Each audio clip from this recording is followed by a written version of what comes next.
मैं एस.एल. बैरवा, सहायक आचार्य हिंदी, राजकीय कन्या महाविद्यालय बयाना, जिला भरतपुर, ऑनलाइन क्लास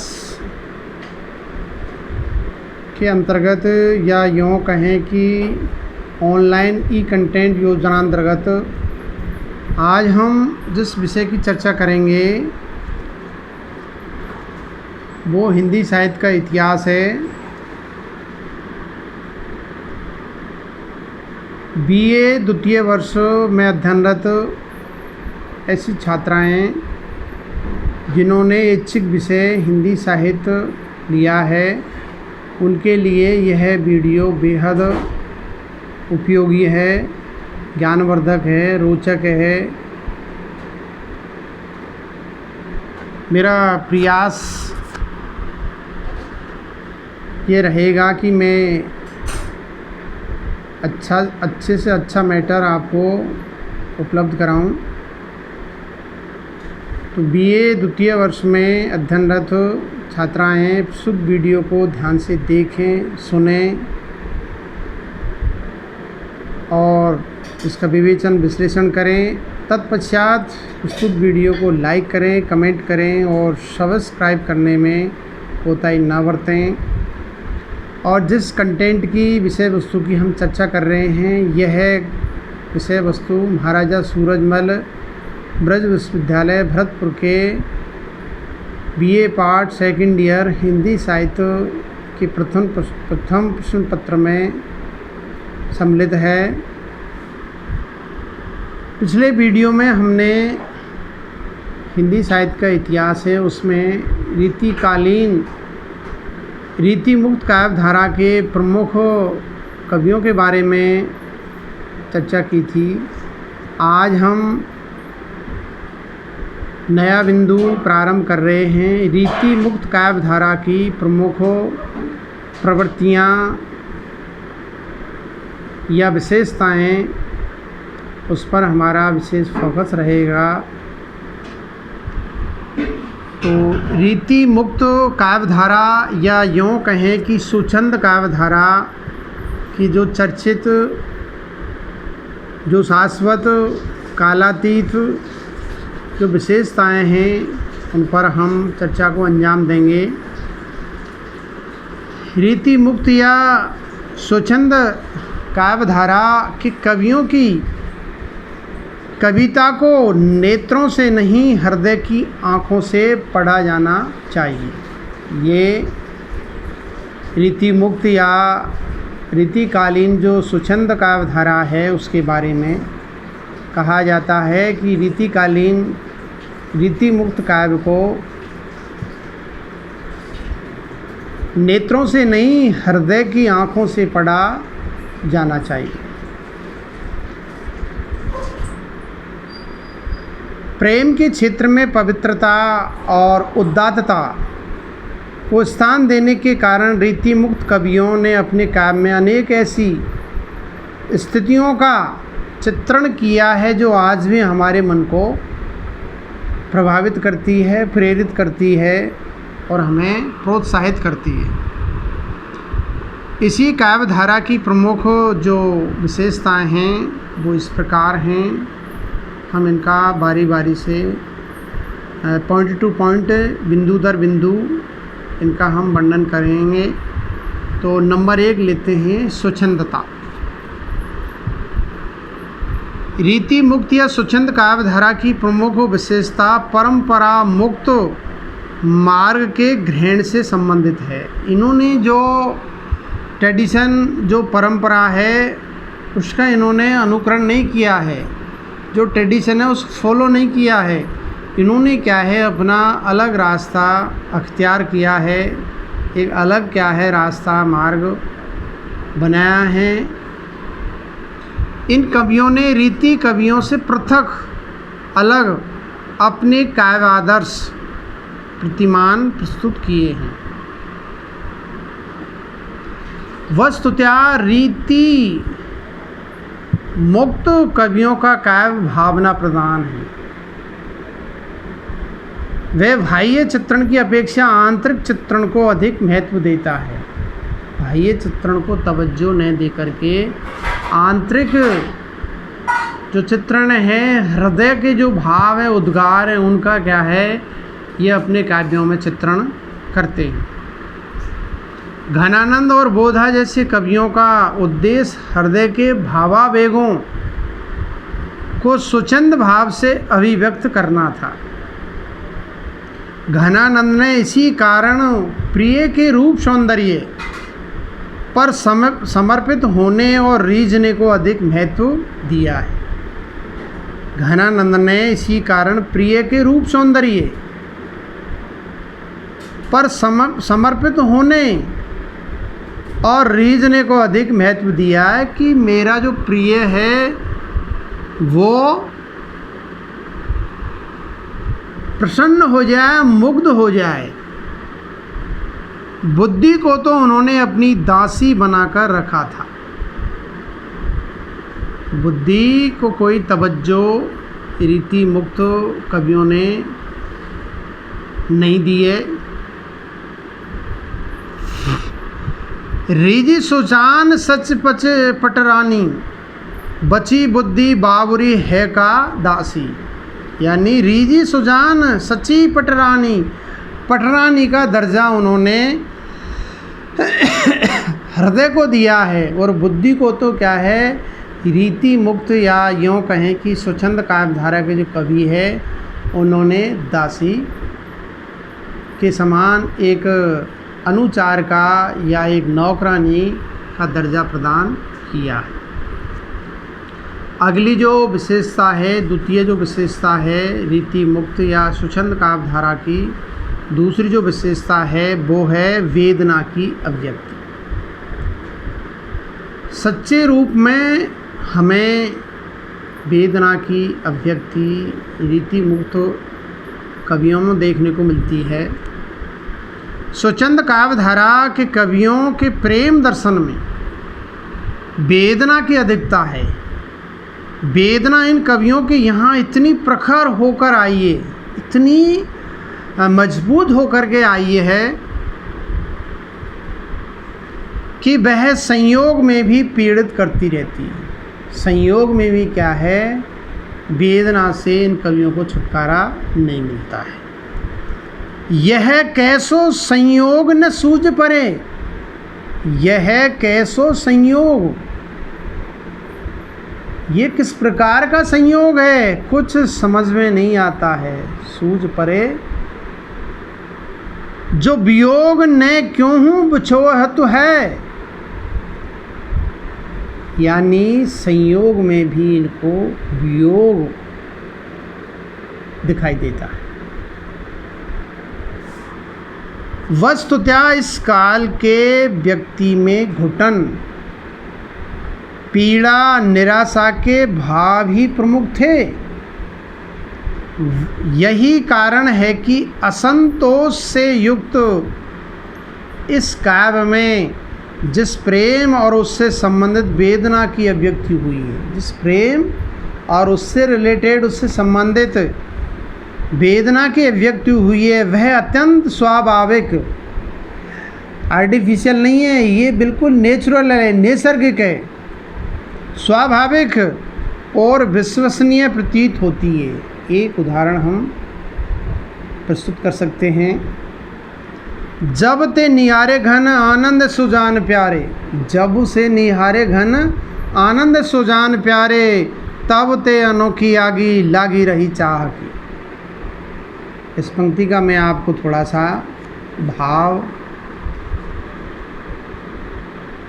बता देता हूँ, इसका भावार्थ है वो उसका खुलासा कर देता हूँ संक्षिप्त में।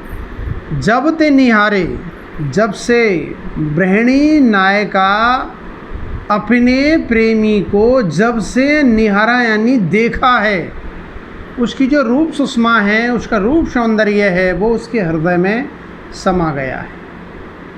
तो जब ते निहारे घन आनंद सुजान प्यारे, हे सुजान प्यारे, हे कृष्ण प्यारे, जब से मैंने आपको अपनी आँखों से देखा है, तब ते अनोखी आगी लागी रही चाह की, तब से ये जो अनुपम आँखें हैं और मेरा हृदय है, उसमें क्या है, आपके मिलन की, आपके विरह की जो अग्नि है वो प्रज्वलित होती रहती है कि कब मेरा क्या है पुनर्मिलन होगा, दोबारा से मैं निहाल लूँ, देख लूँ। कहने का तात्पर्य आपकी जो रूप सुषमा है, रूप सौंदर्य है, उसको मैं एक पल भी अलग नहीं होने देती हूँ। ये इस पंक्ति का भाव है। अगली जो विशेषता है, आत्मपरक शैली में प्रेम निरूपण। आत्मपरक शैली में क्या है, रीति मुक्त कवियों ने अपने भाव और उद्गार है वो व्यक्त किए हैं। रीति मुक्त काव्य धारा में प्रेमानुभूति की अभिव्यक्ति आत्मपरक शैली में हुई। रीतिबद्ध कवियों ने प्रेमी प्रेमिकाओं के हाव भावों की जैसी व्यंजना की, जैसी व्यंजना यानी वर्णन किया है, वैसी व्यंजना यहाँ नहीं है। वो वर्णन यहाँ देखने को नहीं मिलता है। रीतिबद्ध काव्य यदि वस्तु प्रधान था तो रीति मुक्त काव्य व्यक्ति प्रधान था। इस धारा के, इस काव्य धारा के कवियों ने अपनी, इस काव्य धारा के कवियों ने अपने निजी जीवन में कहीं न कहीं कोई चोट अवश्य खाई है। धनानंद को ले लो, उन्होंने क्या है, सुजान नामक उनकी जो प्रेयसी है, उससे क्या है उन्हें प्रताड़ना मिली थी। चाहे आप बोधा को ले लो, आलम को ले लो, वो भी क्या है प्रेम मार्ग में, इनके जो प्रेमी हैं, प्रेम का है, उन्होंने बीच मझधार में इनको छोड़ दिया। तो वो टीस, वो पीड़ा उनके काव्य में प्रकट हुई है।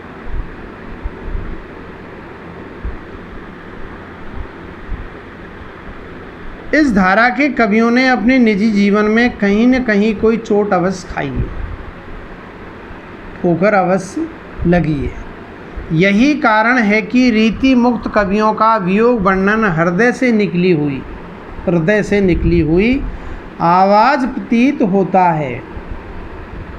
एक उदाहरण हम देख सकते हैं। प्रीत की रीत को क्या समझे, जड़ नीत के पान परे को प्रमाणे, मोह मन की जो दशा घन आनंद जीव की जीवन जान ही जाने। थोड़ा सा भाव हम इस पंक्ति का कर लेते हैं।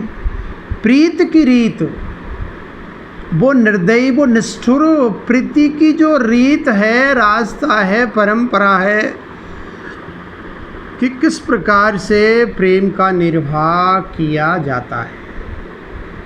महादेवी वर्मा ने भी इससे संबंधित एक बहुत सुंदर पंक्ति, एक कालजयी पंक्ति लिखी थी कि दोनों ओर प्रेम पलता है, सखी दीपक भी जलता है, पतंगा भी जलता है, दोनों ओर प्रेम पलता है। लेकिन यहाँ एक तरफा ही क्या है, रीति मुक्त कवियों में जो प्रेम का उन्होंने चित्रण किया है, उसमें एक तरफा ही क्या है, प्रेमी केवल जलता है, लेकिन उसका जो उसकी प्रेयसी है, उसको प्रेम करने वाला है, उसको कोई परवाह ही नहीं।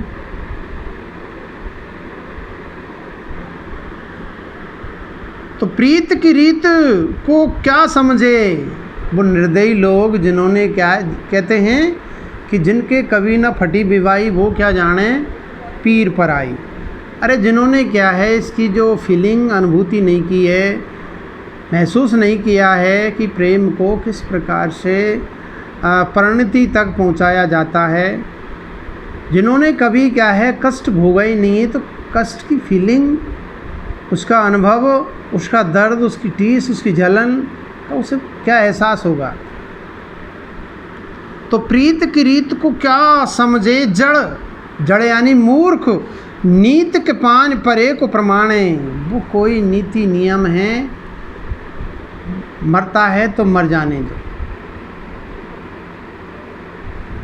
मो मन की जो दशा घन आनंद, घनानंद कवि कहते हैं कि मेरे मन की जो दीन दशा कैसी हो गई है, कि मैं कितना क्या है इसमें पीड़ित हो चुका हूँ, कितना हैरान और परेशान हो चुका हूँ। जीव की जीवन जान ही जाने, मेरा हृदय मेरी पीड़ा को तो मेरा हृदय ही जानता है, मैं उसको प्रकट नहीं कर पाता हूँ। अगली जो विशेषता है, प्राचीन काव्य परंपरा का त्याग। जो ट्रेडिशन, जो परंपरा चलती आ रही है, उसका इन्होंने परित्याग कर दिया, इसको छोड़ दिया है। जो जीर्ण शीर्ण हो चुकी है परंपरा, उसको त्याग देने में ही फ़ायदा है। नए प्रतिमान, नए काव्य के प्रतिमान हैं, उनका सर्जन करना चाहिए।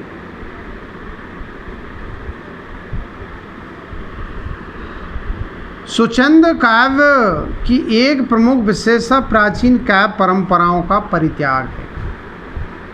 रीतिकालीन संपूर्ण साहित्य या तो अलंकारों की चमक दमक से युक्त है, या फिर नायका भेद और इसी से संबंधित अनेक कार्यकलापों का वर्णन प्रमुखता से किया गया है।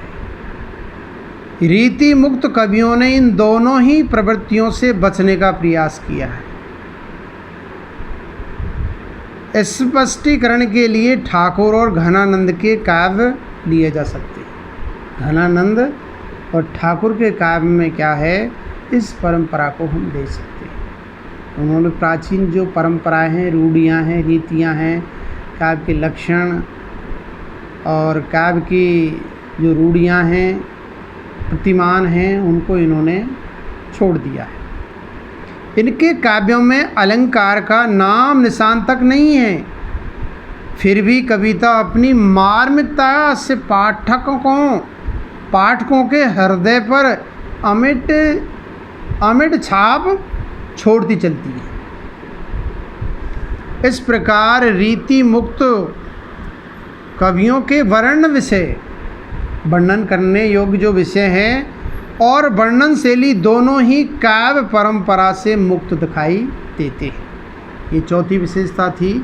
अब हम पांचवी जो विशेषता है उसके बारे में चर्चा करते हैं। प्रेम की पीर के गायक। सभी जो रीति मुक्त काव्य धारा के या स्वच्छंद काव्य धारा के जो कवि हैं, उन्होंने प्रेम की पीड़ा का अपने काव्यों के अंदर बहुत ही बखूबी मार्मिक मनोहारी चित्रण किया है। चाहे घनानंद कवि को ले सकते हैं, चाहे ठाकुर का ठाकुर ठसक ले सकते हैं, या बोधा आलमकेली को ले सकते हैं। स्वच्छंद कवियों की प्रेम संबंधी धारणाएं भी रीतिबद्ध कवियों से अलग है। इन कवियों के प्रेम में पवित्रता कूट भरी हुई है। पवित्रता, एक निष्ठता, पपैया की तरह टकटकी लगा करके निन्वेश होकर के स्वाति नक्षत्र का वो इंतज़ार करता है। तो एक निष्ठता, समर्पण, त्याग और उदारता का योग है। कहीं भी वासना की गंध नहीं, वासना से रहित है इनका काव्य। प्रेमी प्रेम की पीड़ा को सहकर भी, प्रेमी प्रेम की पीड़ा को सहकर भी प्रिय की कुशल कामना करता है कि मैं चाहे कितना ही कष्ट पाऊँ, लेकिन मेरा जो प्रेमी है वो प्रसन्नचित्त रहें, खुश रहें। भले ही प्रिय न मिले, किंतु प्रेमी तो उसके लिए हर स्थिति में समर्पित रहेगा ही, वो उसको नहीं छोड़ सकता है। यह भाव समस्त रीति मुक्त कवियों में दिखाई देता है। एक उदाहरण हम देख सकते हैं। कवि बोधा घनी अनि नेजऊ ते चंड तापन चित्त डरावनो है, ये प्रेम को पंथ कराल महातलवार की धार पे धावनो है। कवि बोधा ने लिखा है बहुत ही सुंदर। कवि बोधा घनी अनी नेजउते, एक ऐसी क्या है रस्सी है जिसको पकड़ करके हम मझधार को पार कर सकते हैं। चंडी तापेन चित्त डरावनो है, चाहे कितना ही प्रेम का रास्ता कठिन हो, और प्रेम का रास्ता वास्तव में देखा जाए तो बहुत ही कठिन है। अगली पंक्ति में लिखा भी है कि ये प्रेम को पंथ कराल महातलवार की धार पे धावनो। जो तलवार की धार पे जो व्यक्ति चल सकता है वो ही प्रेम मार्ग में सफल हो सकता है। तो इतना बहुत ही कठिन है प्रेम का रास्ता। तो ये प्रेम को पंथ कराल महा, बहुत ही भयानक कठिनाइयों से भरा हुआ तलवार की धार पे धावनो है, चलना है, इसको साधना है। तो ये इसका थोड़ा सा भावार्थ मैंने आपको बता दिया है। अब छठी जो विशेषता है, श्रृंगार की वियोग पक्ष की मार्मिकता। संयोग का भी वर्णन किया है लेकिन बहुत कम मात्रा में। वियोग का, विप्रलम श्रृंगार का इन्होंने नक्सिक वर्णन किया है। रीति मुक्त सुचंद कवियों की मूल प्रवृत्ति श्रृंगार की वियोग चित्रण की रही है। घनानंद सब में आगे है। उनकी काव्य रचना का मूल वियोग है। उनके काव्य में वियोग जन्य व्यथा की वेदना, घनानंद के काव्य में वियोग जन्य व्यथा की वेदना, दर्द, टीस, छटपटाहट, व्यवस्थाहीनता भरी है। उनको सोना, जागना, हंसना, रोना भी नसीब नहीं है। इस तरह उसका जीवन और मृत्यु के बीच फंसा हुआ है। कवि बड़े दुख के साथ व्यक्त करता है। अंतर उदेग धा आँखन प्रभा आंसू, देखी अट्टी-पट्टी चाहा की जनी देनी है। सोईबो ने जागवो ने हंसवो ने रोईबो, खोए खोए आपहू में चेटक लहनी है। जीवन मरण जीव मीच बिना बन्यो आए, हाय कौन विधि रची नेह की रहनी। इसका थोड़ा सा अर्थ मैं आपको प्रस्तुत करता हूँ कि अंतर उदेग दाहा आखिन प्रभा आंसू। अंतर मानी हृदय में, उदेग दाहा उद्वेगना, और दाहा जलन, प्रेम की जो अग्नि है उसमें हृदय जल रहा है और आँखन में अश्रुपात हो रहा है, आंसुओं की झड़ी लग जाती है। ये वियोग की बहुत ही दयनीय जो दशा है उसका बहुत सुंदर चित्रण है। तो अंतर उद्वेग धा आँखन प्रभा आंसू, हृदय में तो क्या है, प्रेम की अग्नि प्रज्वलित हो रही है और आँखों में क्या है, अश्रुपात हो रहे हैं। देखी अटी-पटी चाहा की जनी तहनी है कि कैसा प्रेम का मार्ग है कि हर समय जलना ही जलना है। दहनी यानी जलना है। सोईबो न जागबो न हंसबो न रोईबो, ना तो सो सकता है व्यक्ति, ना जाग सकता है, ना ही हंस सकता है। हर समय क्या है, उन्मना रहता है, उन्मादित रहता है। खोए खोए आपो ही में चेटक लहनी है कि किसी ने कोई जादू कर दिया है, इसलिए ना तो खा सकता है, ना सो सकता है, ना हंस सकता है। जीवन मरण जीव बीच में न बन्यो आए। जीवन और मरण दोनों के बीच में क्या है, प्रेमी फंस गया है। ऐसी स्थिति, ऐसी नौबत आ गई है। हाय कौन विधि रच नेह की रहनी है, कि हे भगवान ने ये प्रेम की रहनी रात है, इसका निर्माण क्यों किया है। भगवान को क्या है, जो वियोगजन प्रेम से जो ग्रसित है उसने ये बात कही है। कई बार कवि पपिया के रूप में आनंद घन सुजान परमेश्वर से विरह पिपासा में मरने का वर्णन है। विरह पिपासा में क्या है, वो मरणासन अवस्था में मरने को भी तैयार हो जाता है। घन आनंद इस ऐन कहो कृपा निधि कौन हित, मरत पपैया कौन नैन। में तो पपैया की तरह क्या है, टकटकी लगा करके निर्निमेष होकर के आठों पैर देखता रहता हूँ कि कब क्या है स्वाति नक्षत्र का पानी बरसे, बरसात होगी और कब पपैया पानी पिएगी। पूरे 12 महीने निकाल देता है। बरसों बेदरसों नहीं, लेकिन बादल उमड़े घुमड़े, लेकिन उससे क्या है, एक बूंद भी पानी नहीं बरसा। तो अगली जो विशेषता है रीति मुक्ति या स्वच्छंद काव्यधारा की, अगले वीडियो में हम चर्चा करेंगे। आज इतना ही। धन्यवाद, नमस्कार।